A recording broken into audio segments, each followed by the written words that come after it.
الحمدللہ رب العالمین والصلاة والسلام علی محمد الامین فاعوذ باللہ من الشیطان الرجیم بسم اللہ الرحمن الرحیم۔ خواتین و حضرات،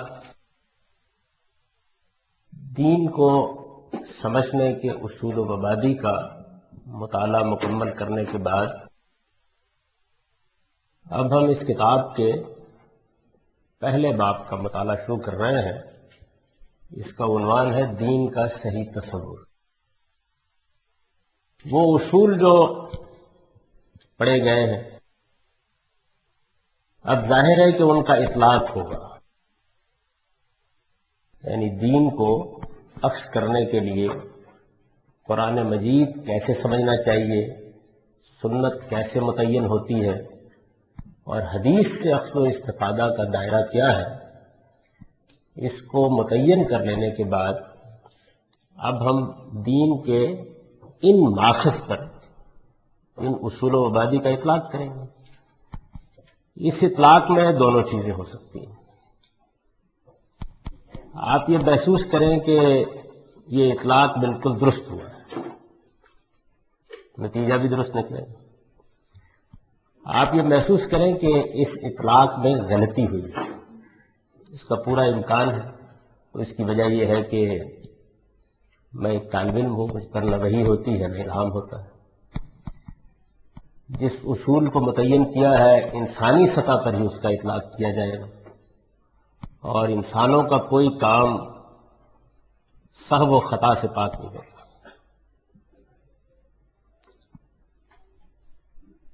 اس کا بھی امکان ہے کہ جب اصول کا اطلاق کیا جائے تو پیچھے مڑ کر دیکھنے کی ضرورت پڑ جائے کہ خود اصول کی تعین میں غلطی ہو گئی، اس لیے کہ اصول کی تعین بھی ایک انسانی کام ہے، یعنی اس میں بھی پورے دین پر، بالخصوص قرآن مجید پر غور کرنے کے بعد ہی کچھ چیزوں کا استخراج کیا گیا ہے، اور اس غور و فکر میں بھی انسان کی اپنی محدودیتیں کار فرما ہوتی ہیں۔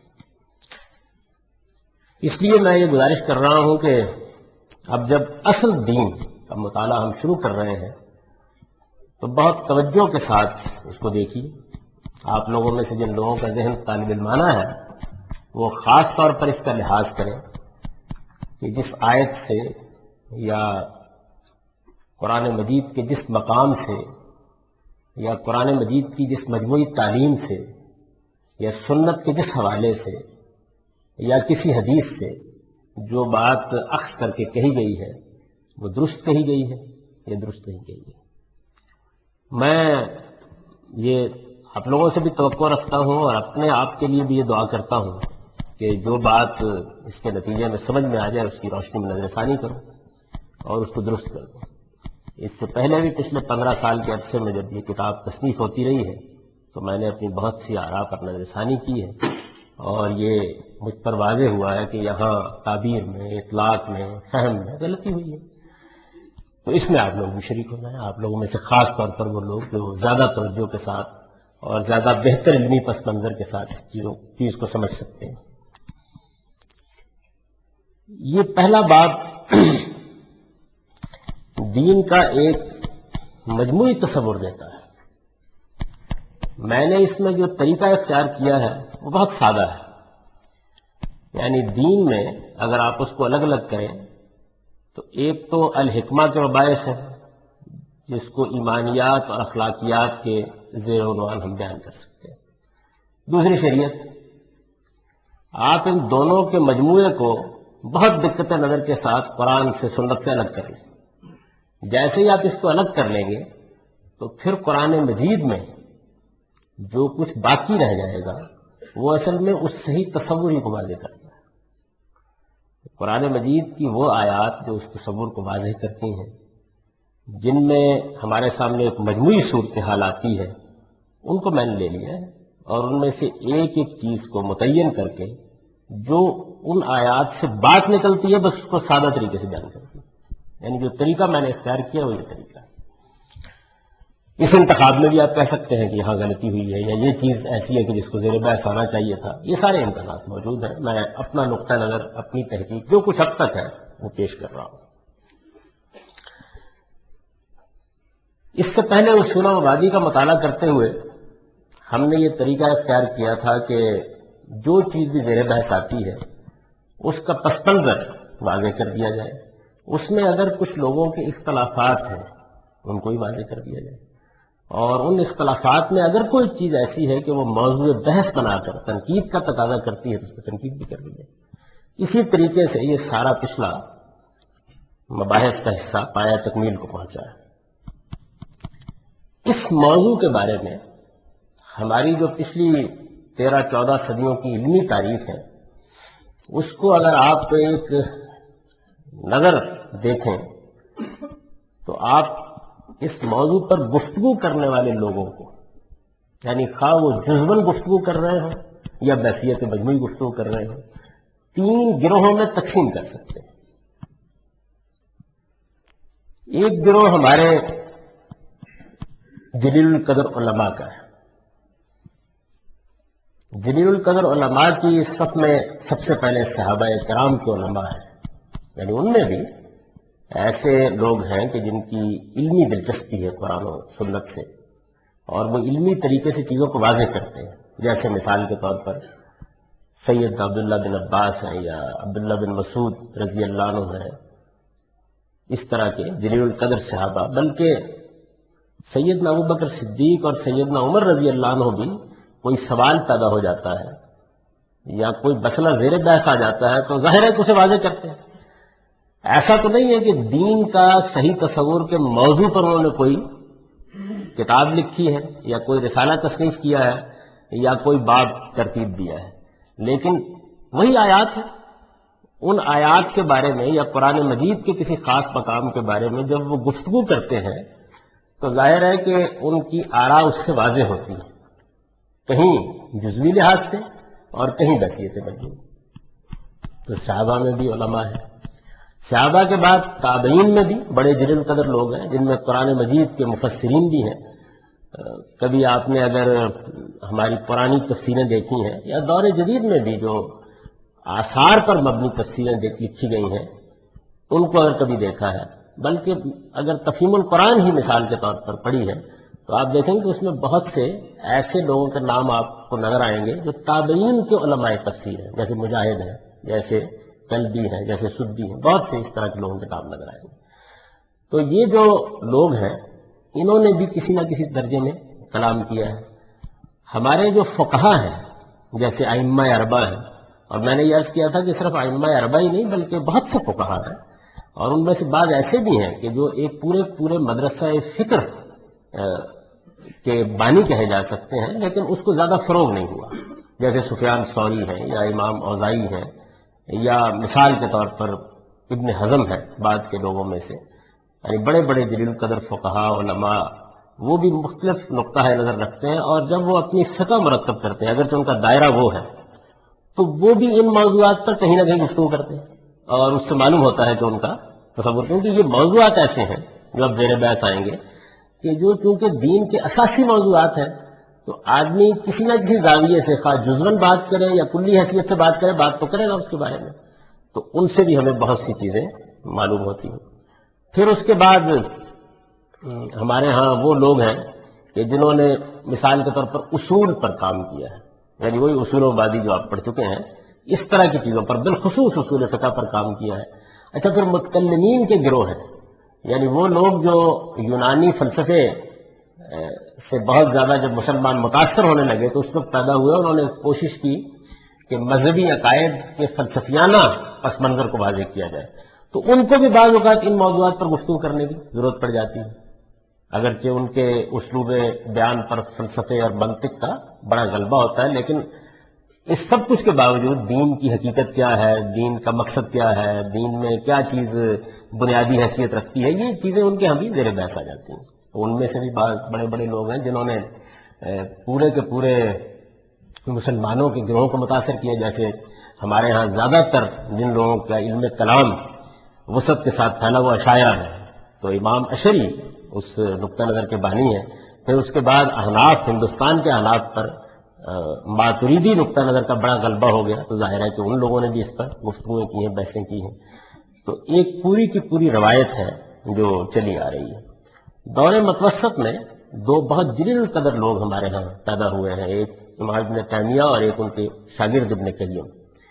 ان لوگوں کا بھی بڑا موضوع رہا ہے یہ، اس لیے کہ ان کے زمانے میں ایک تو ان کو شیعہ نقطہ نظر کے ساتھ مناظرانہ انداز میں بہت گفتگو کرنی پڑ گئی، اور دوسرے ان لوگوں کو صوفیہ کے ساتھ گفتگو کرنی پڑی.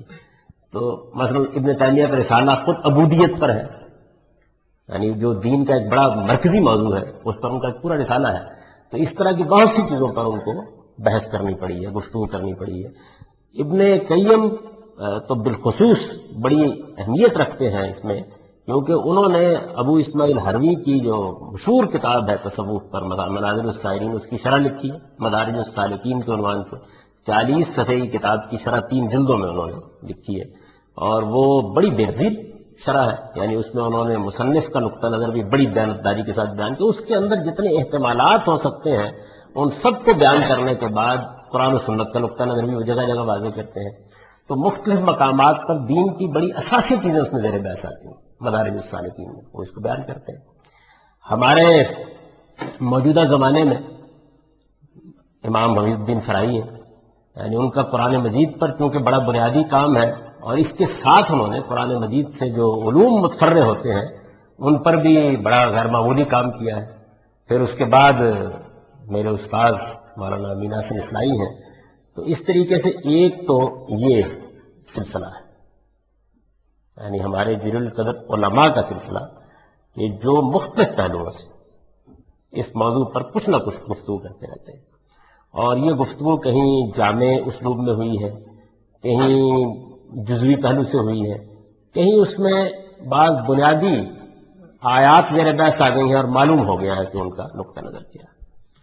دوسرا سلسلہ ان علماء کا ہے جو دوسری تیسری صدی میں تصوف کی تحریک سے متاثر ہونا شروع ہوئے، اور موجودہ زمانے تک بڑے جلیل القدر لوگ ان میں پیدا ہوئے. یعنی میں صوفیہ کی بات نہیں کر رہا، ان علماء کی بات کر رہا ہوں جو تصوف کی تحریک، تصوف کی دعوت سے متاثر ہوئے، اور انہوں نے تصوف کو دین کی ایک بڑی غیر معمولی تعبیر کی حیثیت سے قبول بھی کیا اور بیان بھی کیا.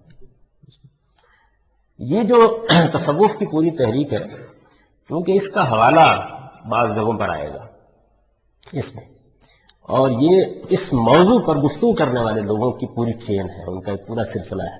یعنی یہ جو صوفیاء ہیں، صوفیاء علماء، یہ بحث کرتے ہیں اس پر، اور بعض بڑی نفیس بحثیں انہوں نے اٹھائی ہیں اس معاملے میں، اور چیزوں کو ایک خاص زاویے سے وہ دیکھتے ہیں.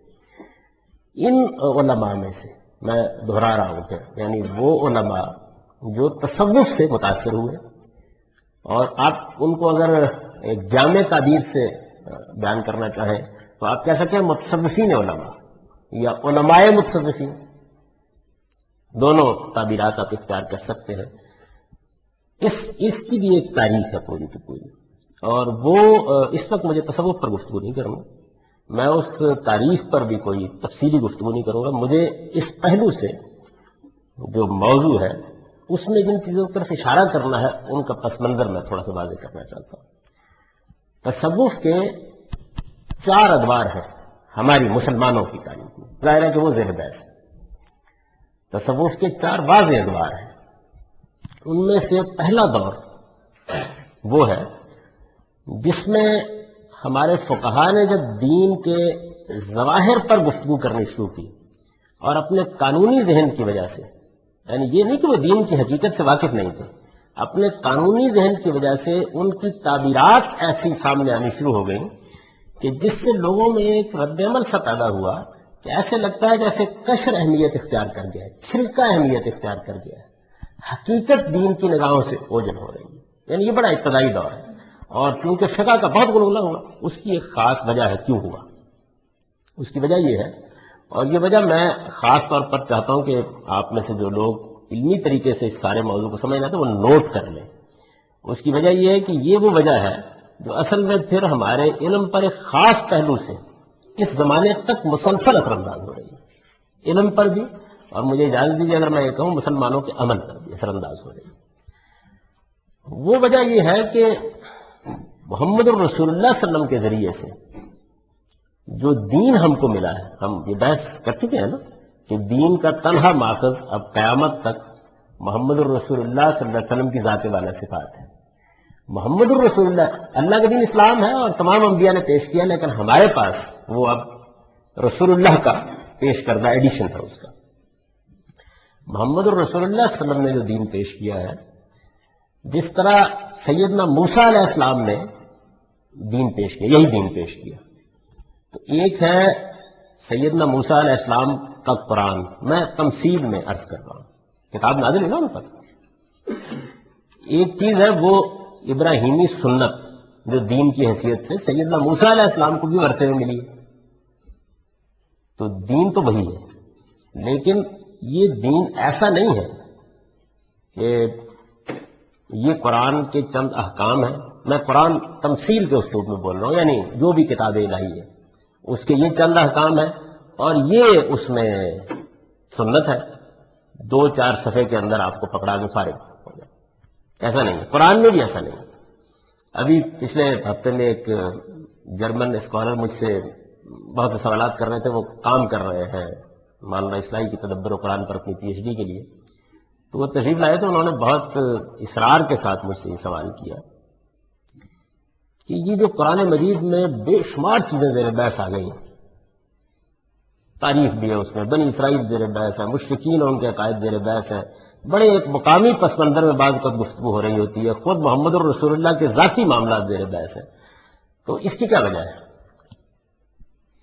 تو میں نے ان کی خدمت میں عرض کیا کہ اس کی وجہ یہ ہے کہ قرآن مجید کی نوعیت یہ نہیں ہے، یعنی اس کے وجود کے پھر آگے کچھ سوالات پیدا ہوتے ہیں، میں اس پر گفتگو نہیں کر رہا، لیکن جو پہلو جس پر مجھے توجہ مبذول کرانی ہے وہ بیان کر رہا ہوں کہ قرآن مجید کی نوعیت یہ نہیں ہے کہ اس نے آ کر آپ کو دین کا کانٹینٹ دے دیا، یعنی ایسا نہیں ہے کہ اس نے یہ کہا کہ دیکھیے یہ ایمانیات ہے، یہ اخلاقیات ہے، یہ شریعت ہے، یہ تو 4-10 صفحوں کی بات ہے، یعنی یہ ہم کو بھی جو تفصیلی گفتگو کرنی پڑ رہی ہے تو اس کی علمی پس منظر کی وجہ سے کرنی پڑ رہی ہے، ورنہ آپ فہرست مرتب کریں تو 10-20 صفحوں میں بات مکمل ہو جائے گی، بہت مختصر سا دین ہے۔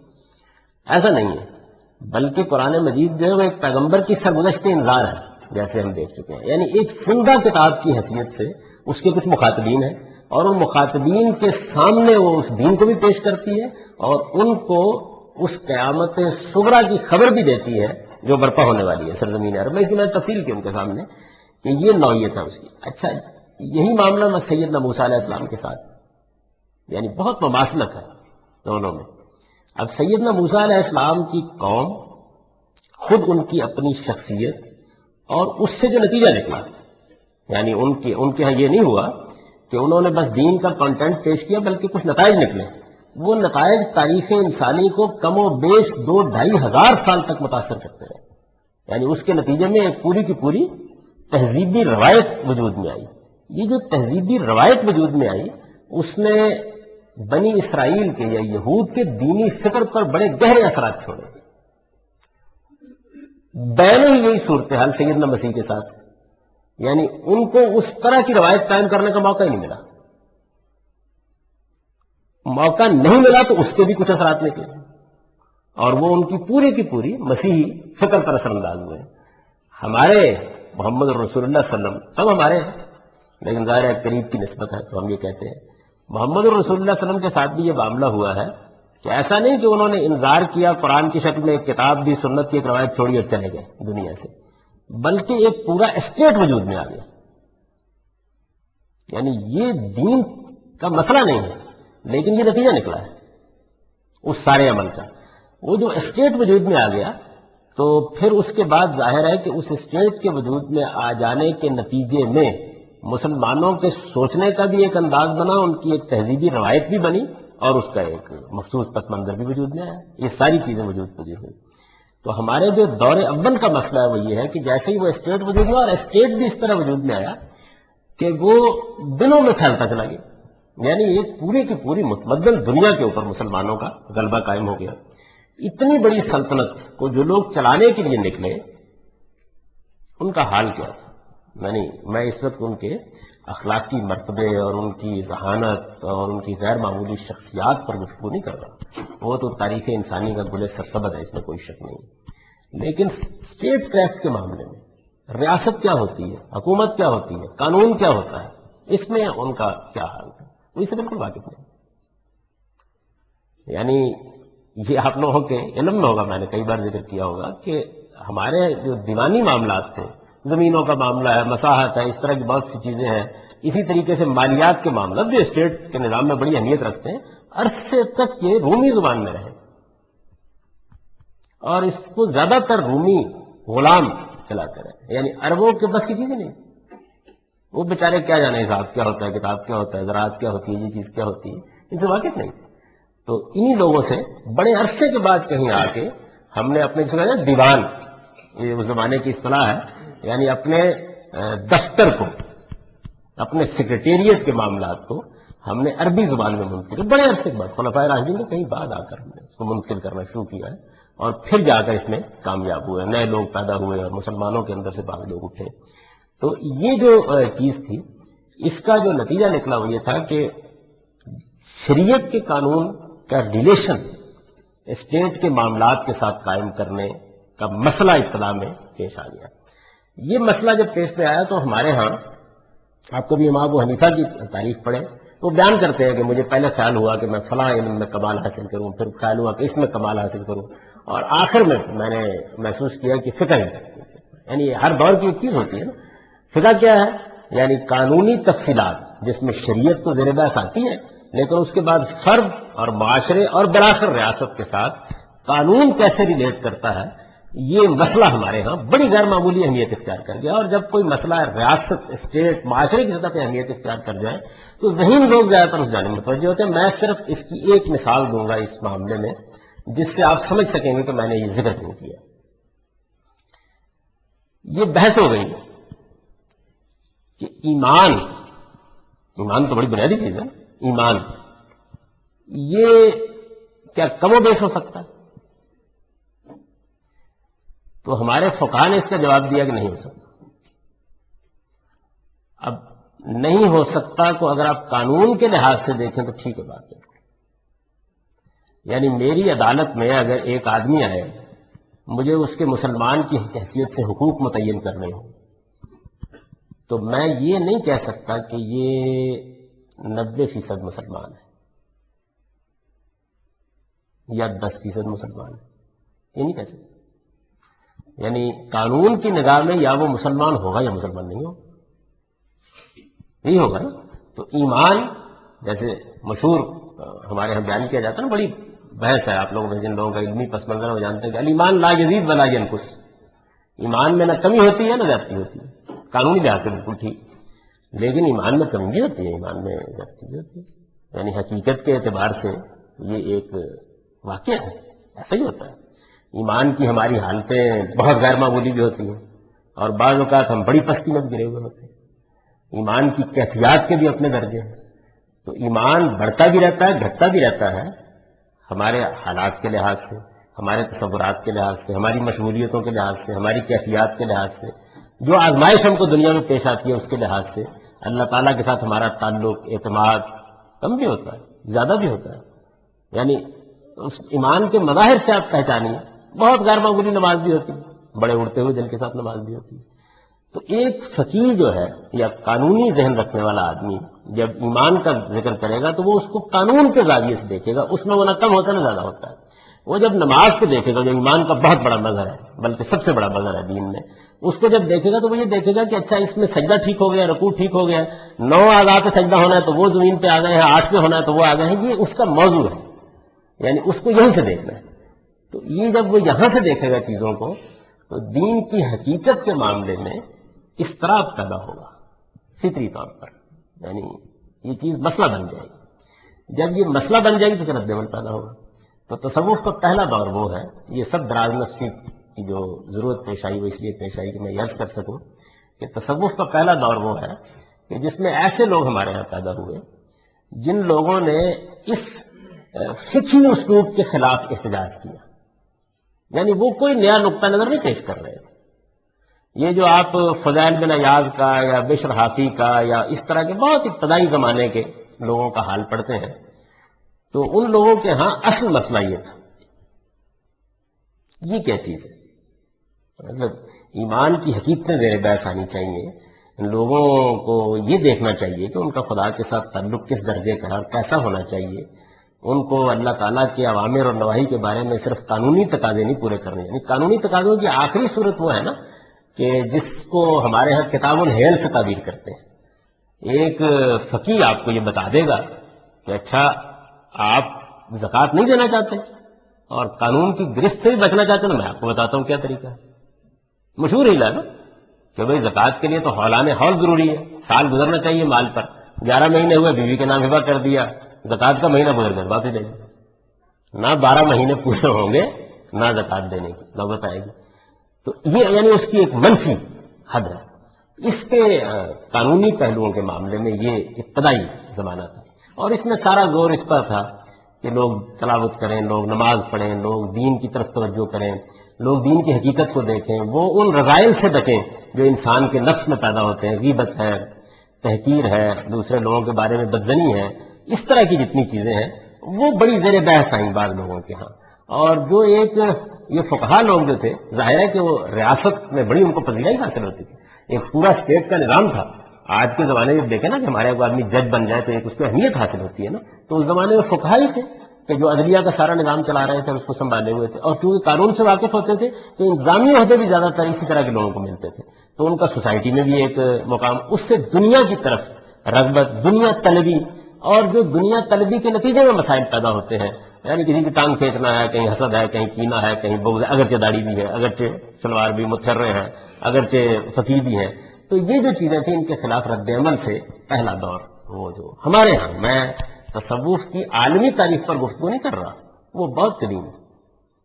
یعنی وہ تو ہندوستان میں ویدانت، بلکہ ویدوں کے دور میں آپ دیکھیں تو آپ کو اس کے سارے بلکہ آخری دور کی چیزیں جو ہمارے ہاں ہیں وہ وہاں آپ کو مل جائیں گی. نو افلاطونیت میں آپ کو مل جائیں گے. افلاطون کے ہاں اس کے اساسات آپ کو میسر آ جائیں گے. یعنی وہ قدیم چیز ہے. بلکہ یہودی جو فقہا اور ربی اور فریسی ہیں جن کا ذکر آتا ہے، ان کے ہاں سب چیزیں مل جائیں گی. لیکن میں مسلمانوں کے ہاں یہ کر رہا ہوں کہ رسول اللہ صلی اللہ علیہ وسلم کی طرف سے تجدید دین کے بعد پہلے مرحلے میں اس طرح کے لوگ تھے جو ابتدا میں صوفی کہلانے لگے. تو یہ ان کا پہلا دور ہے. اس دور کا خاتمہ ہوا ہے ذوالنون مصری اور جنید بغدادی پر. اور یہ وہ لوگ ہیں کہ جنہوں نے دوسرے دور کی ابتدا کی ہے. ان کے ہاں آپ کو اب ترک دنیا، رہبانیت، زہد اور فقر کی بڑی ہی انتہا پسندانہ تعبیرات یہ آپ کو ملنا شروع ہوتی. لیکن ابھی بھی معاملہ یہی ہے، یعنی اس سے زیادہ آگے نہیں بڑھا. اب جنید کے رسائل چھپ گئے ہیں اور ان سے بعض دوسری باتیں بھی معلوم ہوتی ہیں، لیکن چونکہ ان کی نسبت ان کی جانب بہت متحققانہ نہیں ہے، اس لیے میں اس پر کوئی تبصرہ نہیں کروں. مجھے تصوف پر اس پر گفتگو نہیں کرنی. میں تو صرف یہ بتانا چاہتا ہوں کہ یہاں دین کے صحیح تصور کے معاملے میں جو چین ہے وہ کیسے بنتی ہے. تو پہلا دور وہ ہے. دوسرا دور جو ہمارے سامنے آتا ہے وہ ان صوفیوں کا ہے کہ جن کے یہاں رہبانیت، ترک دنیا، زہد، فقر، یعنی یہ تصوف پر کبھی گفتگو معلوم کس حد میں پہنچی. یعنی اس کی وہ آخری حد ہے نا جس کو امام غزالی نے بیان کیا ہے کہ بھئی آپ کو دنیا کی کوئی چیز اپنے پاس نہیں رکھنی چاہیے. تو بحث یہ ہو گئی کہ وہ اگر نہیں رکھیں گے تو مثلا چور گھر میں آ گیا اگر، تو وہ مایوس ہوگا، تو مایوسی کے علاج کے لیے کچھ رکھ لیں گے تو ملے گا کیا اس کو.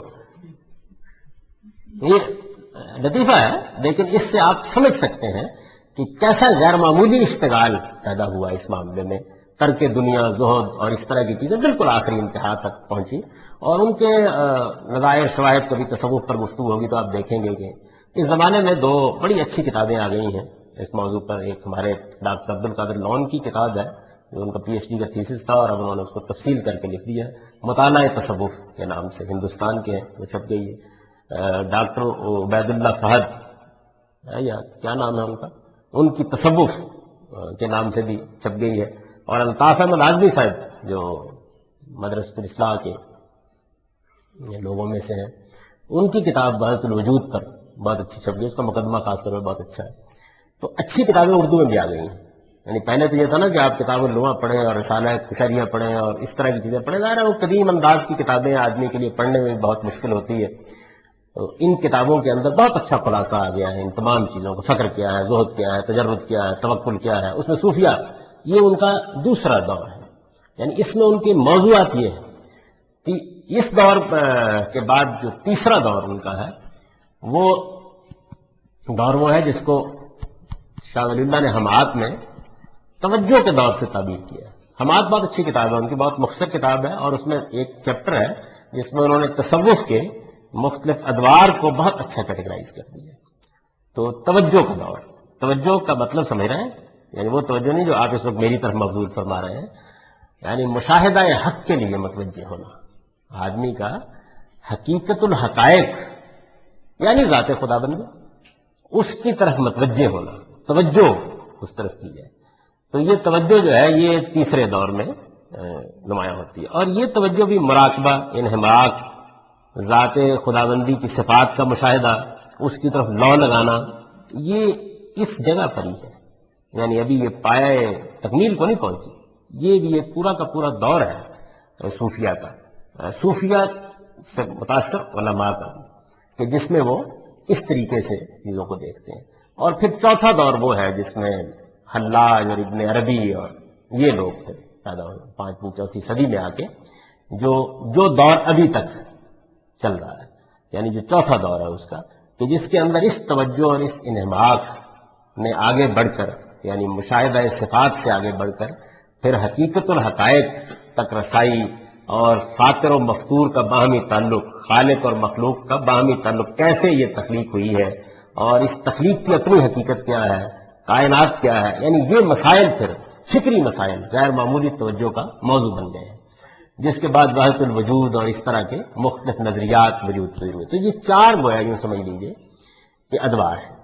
ان چار ادوار میں یہ سارا مکمل ہوا ہے. ہمارے ہاں دو بہت بڑے آدمی ہیں جو علماء، صوفیہ کہنا چاہیے یا متصوف علماء کہنا چاہیے، دو بہت بڑے آدمی ہیں، جن میں سے ایک بالکل اس ابتدائی دور میں ہے جب یہ پایہ تکمیل کو پہنچ رہا تھا، اور ایک پر اس کی ریاست ختم ہوئی ہے اس سارے علم کی.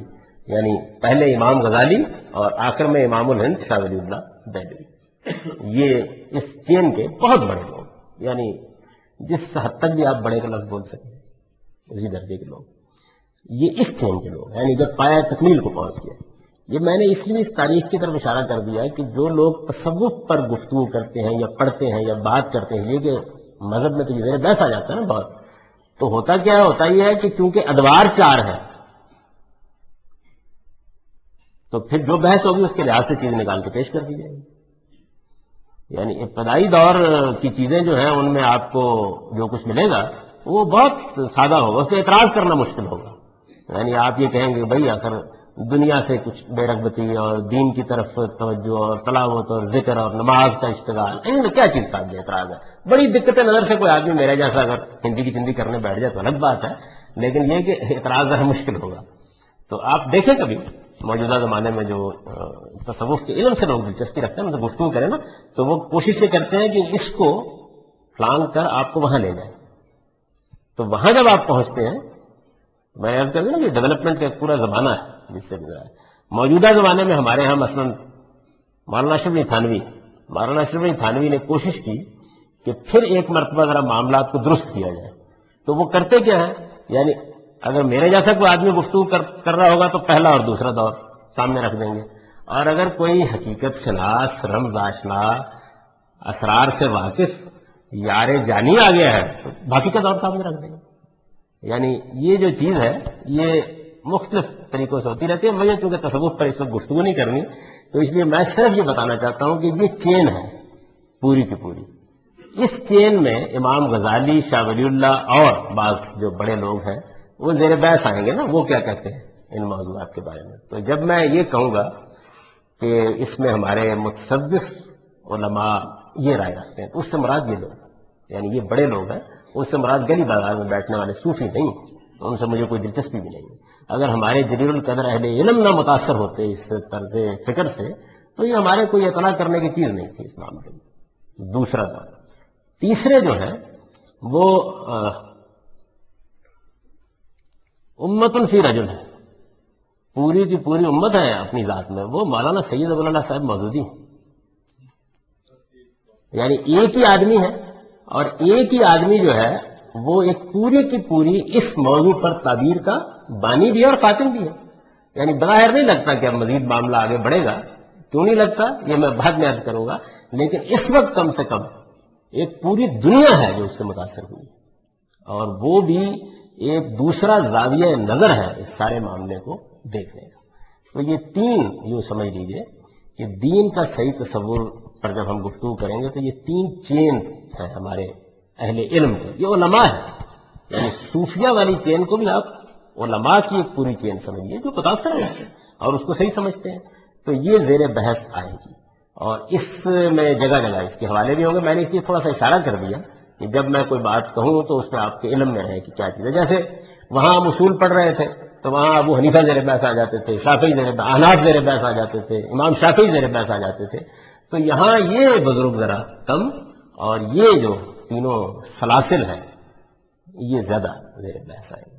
آپ کچھ پوچھنا چاہ رہے ہیں بہت دیر سے، اور میں دیکھنے کے باوجود غض بصر سے کام لے رہا تھا شاید.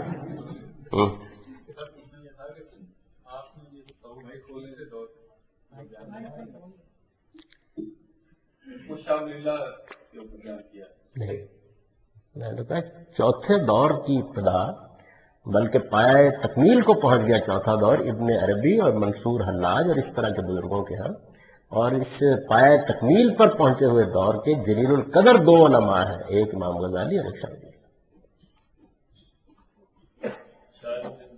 تو حضرات آپ نہیں کہا تھا نا،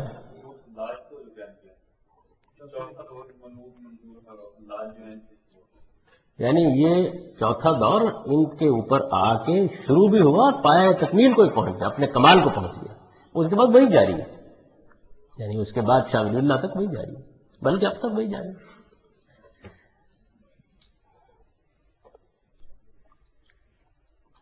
اگر آپ سوال نہ سوچتے بیچ میں تو یہ بات اتنی خراب نہ ہوتی، پہنچ جاتی ہے. تو یہ گویا یوں سمجھ لیجئے کہ مجھے جو جن بزرگوں کے افکار خیالات کا ایک تقابل جگہ جگہ شاید کرنا ہوگا تو میں نے اس کا ایک ذکر کر دیا. وقت کتنا ہے جی؟ ابھی بہت وقت ہے، کچھ بھی نہ کریں تب بھی گزر ہی جائے گا یہ انشاءاللہ. تو دین کا صحیح تصور، دین کا صحیح تصور خاص اس موضوع کے بارے میں موضوع کے لحاظ سے بھی چند باتیں تمہید میں عرض کر دینی ضروری ہے. ان میں سے ایک یہ چیز ہے کہ اس عنوان کو عنوان بنا کر ہمارے ہاں کوئی چیز نہیں لکھی ہے، اور یہ ممکن ہے کہ موجودہ زمانے میں اگر یہ بحث پوری قوت کے ساتھ نہ چھڑ جاتی تو اس کتاب میں بھی شاید اس کو موضوع نہ بناتا. اس کی وجہ یہ ہے کہ پھر یہ چیز جو تھی یہ اصل میں دین کو بیان کرتے وقت مختلف جگہوں کے اوپر زیر بحث آ جاتی. اس کو بالکل الگ سے موضوع بنا کے عنوان کے طور پر بیان کرنے کا جو محرک ہے وہ یہ ہے کہ موجودہ زمانے میں بہت بحث شروع ہو گئی، اور اس بحث کی جو وجہ ہوئی وہ یہ کہ ہمارے بالخصوص بر صغیر میں پہلا بڑا مسئلہ تو پیدا کیا علامہ اقبال نے. یعنی ان کو دین کو بحثیت مجموعی دیکھنا تھا، اور ایک فلسفی اور حکیم کی حیثیت سے یہ ان کے مزاج کا تقاضا بھی تھا، ان کے علمی پس منظر کا بھی تقاضا تھا. چنانچہ ان کے جو مشہور خطبات ہیں reconstruction of religious thought in Islam, اس میں اس سے متعلق چیزیں بہت تفصیل سے زیر بحث آئیں، اور بعض بڑی نازک بحثیں انہوں نے اس معاملے میں چھیڑی. ان کا مسئلہ یہ ہے کہ ان کے ہاں بھی دو تین ادوار ہیں. پہلا دور ان کا وہ ہے کہ جس میں نظام الدین اولیاء کے جب وہ مدار پر گئے ہیں ہندوستان جاتے ہوئے تو مسیح و خضر سے اونچا مقام ہے تیرا، فرشتے پڑھتے ہیں جس کو وہ نام ہے تیرا. یعنی وہ ایک متصوفانہ روایت جو ان کو اپنے والد سے ملی یا اپنے پس منظر میں ملی، وہ ہے ان کا زمانہ۔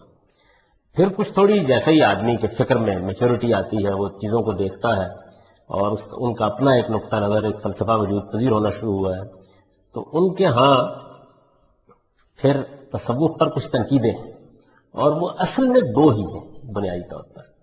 یعنی ایک متصوفین کا ترک عمل کا معاملہ ان کے ہاں بہت تنقید کا موضوع بنتا ہے، اور ایک تصوف کی جو بحث وجودی تعبیر ہے، جو اب ہمارے سامنے آخری تعبیر ہے، اس میں یہ جو جس کو علامہ اقبال کہتے ہیں نا کہ یہ جو انائے مفرد ہے، ایک تو انائے مطلق ہے نا ذات خدا بندی، یا یہ کہ میری خودی، ایک تو خودی مطلق ہے، یہ ایک پوری بحث ہے ان کی ریکنسٹرکشن کی جو خطبہ ہے ہیومن ایگو والا، اس میں بڑی تفصیل سے انہوں نے اس پہ گفتگو کی۔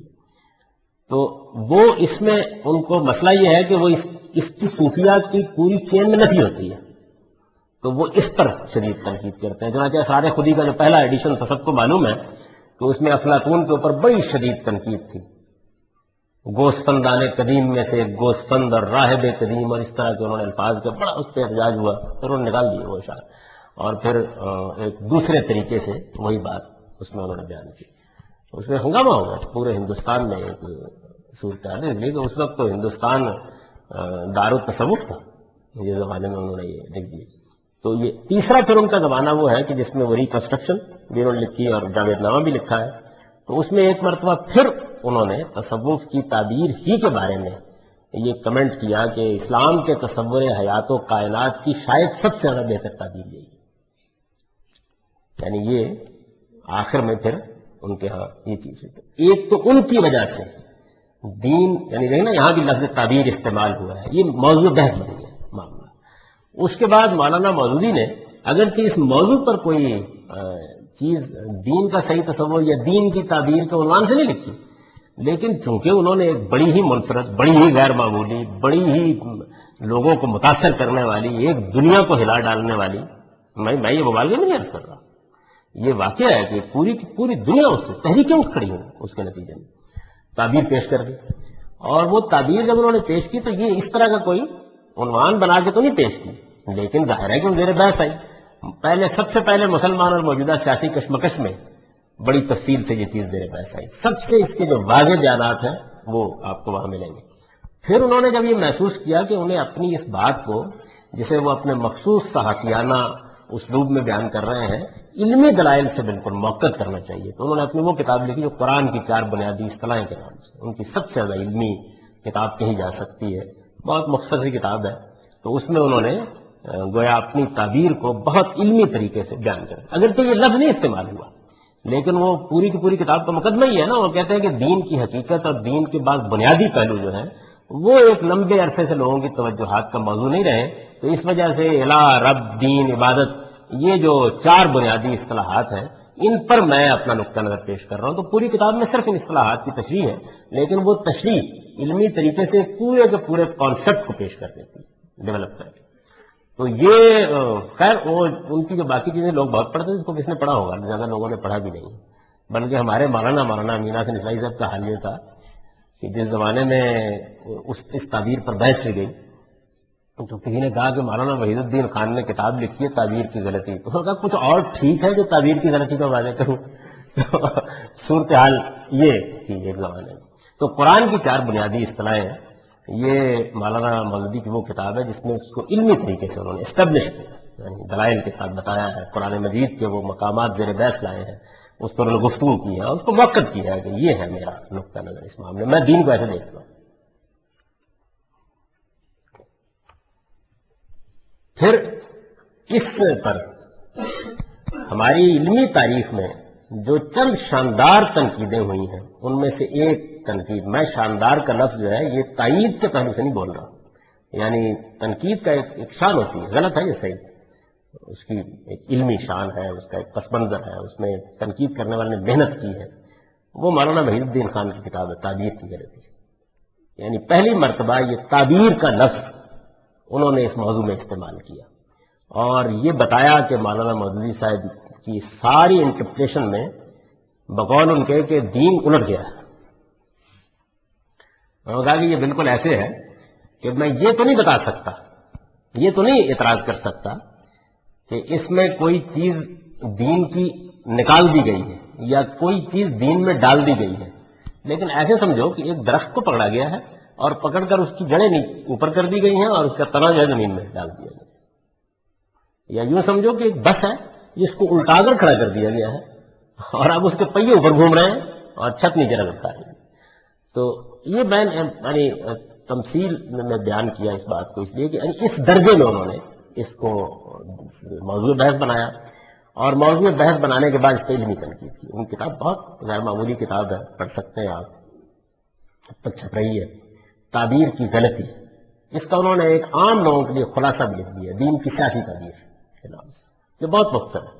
یعنی تعبیر کی غلطی تو خالص فنی کتاب ہے, اس میں انہوں نے قرآن کی 4 بنیادی اصطلاحوں میں سے ایک ایک موضوع کو لے کر اس کو زیر بحث لا کر یہ بتایا ہے کہ اس میں علمی لحاظ سے کیا غلطی ہے, فنی لحاظ سے کیا غلطی ہے, زبان بیان کے لحاظ سے کیا غلطی ہے, یہ انہوں نے بتایا. زیر بحث یہ نہیں کہ اس نے ٹھیک کیا غلط کیا, لیکن ان کی اس کتاب کی وجہ سے تعبیر دین کا صحیح تصور. اس کتاب کو آپ پڑھیں تو اس کتاب کے پہلا حصہ تو وہ ہے جس میں ان کی خط و کتابت ہے, جس میں انہوں نے اپنی کتاب چھاپنے سے پہلے مولانا مودودی سے بھی خط و کتابت کی ہے, جماعت کے بڑے اکابر سے بھی کی ہے, اور ان کو کہا ہے کہ میری غلطی مجھے سمجھا دی, تو وہ خط و کتابت ہے. اس کے بعد دوسرا حصہ وہ ہے جس میں وہ اس تعبیر کو زیر بحث لائے, یعنی اس کی غلطی انہوں نے واضح کی ہے مختلف ابواب میں. اور پھر اس کے آخر کے بعد جو ایک چیپٹر ہے تصور دین, یعنی دین کا کم و بیشی اسی طرح کا عنوان ہے, دین کا صحیح تصور یا اس طرح کچھ, جس میں انہوں نے اپنے لحاظ سے یہ بیان کیا ہے کہ ان کے خیال میں کیا نقطہ نظر ہے. تو ان کی اس کتاب کی وجہ سے دین کا مجموعی تصور کیا ہے, دین اصل میں کیا ہے, دین کی حقیقت کیا ہے, تعبیر کیا چیز ہوتی ہے, تعبیر میں کوئی غلطی ہو گئی ہے, یہ زیر بحث آ گیا. یعنی علامہ اقبال کہ اس سارے معاملے کو ایک خاص زاویے سے دیکھنے اور متصوفانہ تعبیر کو کم و بیش آخری زمانے میں جاوید نامہ اور ریکنسٹرکشن میں تو کم و بیش انہوں نے تصویر کر دی اس کی بحثیت مجموعی, تو ان کے حوالے سے زیر بحث آ گئی. مودودی صاحب کے اس کام نے اس کو غیر معمولی, اور یہ نہ زیادہ زیر بحث آتی ہے اگر وہ اس پر یہ شاندار تنقید نہ لکھ دے, یعنی یہ غیر معمولی تنقید انہوں نے اس کے اوپر لکھ دی. اور تنقید لکھنے کے بعد پھر انہوں نے یہ بھی بتایا اپنی دانش کے مطابق کہ میرے خیال میں دین کو ایسے دیکھنا چاہیے, یا دین حقیقت میں اس طریقے سے. تو یہ وجہ ہے کہ اس موضوع کو موضوع بنا کر گفتگو کرنے کی ضرورت محسوس ہوتی ہے. اچھا خیر, یہ تو محرکات, دوسری جنگ عظیم کیوں چھڑ گئی, لیکن اس میں کوئی شک نہیں کہ یہ ایک اہم ترین موضوع ہے. یعنی یہ موضوع بنے نہ بنے, بنانے کا محرک کوئی بنے یا نہ بنے, لیکن یہ ہے ایک بڑا اہم موضوع. تو بھائی دین کے اجزاء تو لوگ بیان کریں گے, نماز یہ ہے, عبادت یہ ہے, روزہ اس طرح رکھنا ہے, دین بحثیت مجموعی ہے کیا؟ یعنی اصل میں تو آپ کی جو بات کی ساری چیزیں ہیں وہ ریلیٹ کریں گے نا اس سے, اپنی روح کے لحاظ سے. دین ہے کیا بحثیت مجموعی؟ تو دین ہے کیا بحثیت مجموعی, یہ ہے اصل میں اس باب کا موضوع جو ہے وہی ہے کہ دین بحثیت مجموعی کیا ہے, دین کا ہم ایک مجموعی کانسیپٹ کیا قائم کرتے ہیں. تو اس میں میں نے یہ طریقہ اختیار نہیں کیا کہ میں نے متصوفانہ تعبیر پر تنقید کی ہو یا مولانا مودودی کی تعبیر پر تنقید کی ہو. میرے نزدیک جو صحیح تعبیر ہے, جو میرا اس کتاب میں طریقہ ہے, میں نے اپنا نقطہ نظر بیان کر دیا. لیکن جب میں پڑھاؤں گا تو ظاہر ہے کہ یہ تقابل کرتا چلا جاؤں گا کہ اس میں کیا مسائل ہیں, وہ کیسے لیتے ہیں اس بات کو, اور میں کیسے اس بات کو لیتا ہوں. آپ یہ سوال ابتدائی میں پوچھ سکتے ہیں, تو میں یہ تو نہیں کہہ سکتا کہ بھائی پھر یہ تینوں نقطہ نظر میں کس جگہ کیٹیگرائز ہوتا ہے تمہارا نقطہ نظر. تو میں نے جس طرح عرض کیا تھا کہ چونکہ اس موضوع پر کوئی متعین کام نہیں ہوا اور اس زمانے ہی میں اس کی ضرورت پڑی ہے اور یہ کام ہوا ہے, تو اس وجہ سے یہ تو نہیں ہے کہ میں تعین کے ساتھ کہہ سکوں, لیکن میرا خیال یہ ہے کہ ہمارے جلیل القدر علماء کی جو چین ہے, اگر یہ مسئلہ اس کے سامنے رکھ دیا جائے, یعنی میں اپنے علم اور مطالعے کی روشنی میں کہہ سکتا ہوں, تو وہ انہی نتائج کو بیان کرے. یعنی یہ جو نقطہ نظر ہے یہ اصل میں وہی نقطہ نظر ہے.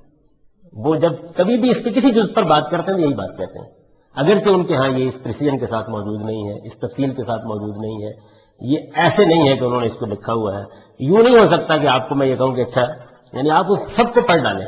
وہ جہاں جہاں کوئی جزوی بحث بھی کرتے ہیں دیکھیں تو آپ یہ محسوس کریں گے کہ یا آپ کو بعض چیزوں کے بارے میں خاموشی محسوس ہوگی, اور یا یہ محسوس ہو کہ کم و بیش یہی بات دوسرے اسلوب میں دوسرے انداز میں یہی بات کیا ہے، تو میں اس کو اس سے ریلیٹ کر سکتا ہوں کہ ایک طرح سے متصوفانہ تعبیر اور بعد میں مودودی صاحب کی تعبیر کے مقابلے میں یہ قدیم ترین تعبیر ہے، یعنی اس لحاظ سے جس لحاظ سے ہے اس کی میں نے وضاحت کر دی، کوئی غلط فہمی اس میں نہ ہو۔ اس پریسیجن کے ساتھ اس طریقے سے متعین کر کے اس طرح کے سایات کو موضوع بنا کر اس پر پہلی بار میں نے لکھا ہے جس طریقے سے یہ بیان ہوا ہے، لیکن بہرحال یہ کسی نہ کسی پہلو سے یہ چیزیں تو میرے پاس آتی رہتی ہیں۔ تو اب میرا خیال یہ ہے کہ وقت ہو گیا، تو ہم دوسری نشست سے پس منظر کی گفتگو بہت حد تک ہو گئی، اب انشاءاللہ اس میں بتانا شروع